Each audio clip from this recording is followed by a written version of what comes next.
Hi people. Тема сегодняшнего урока – переделка газового камина.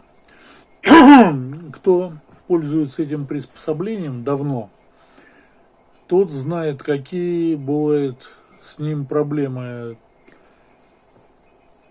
Зажечь невозможно, причем как бы непонятно, в чем дело, в чем причина. Оказалось, там достаточно косячная система, и в конце концов у всех она выходит из строя, и отремонтировать достаточно проблематично. Когда мне это надоело, я взял и принципиально переделал этот газовый камин.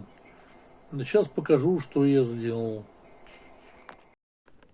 Ну, значит, что я сделал? Я поставил два газовых крана, которые открывают один левую горелку, другой правую горелку.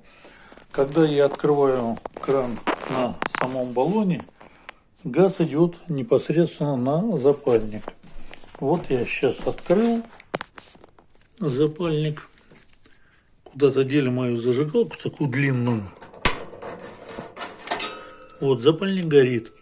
Он горит все время, пока вы предполагаете пользоваться камином.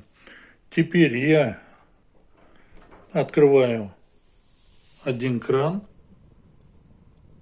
Видите, загорелась одна горелка. Теперь открываю другой кран. Загорелась вторая горелка. Все, ломаться просто нечему. Не забываем закрывать кран после окончания пользования камином. Вот сейчас я закрываю. Закрыл одну горелку, закрыл другую горелку. И сейчас закрываю кран. Все.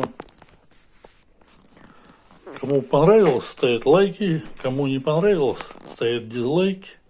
Подписываемся на канал. Было и будет еще много интересного. Ну и Бог в помощь.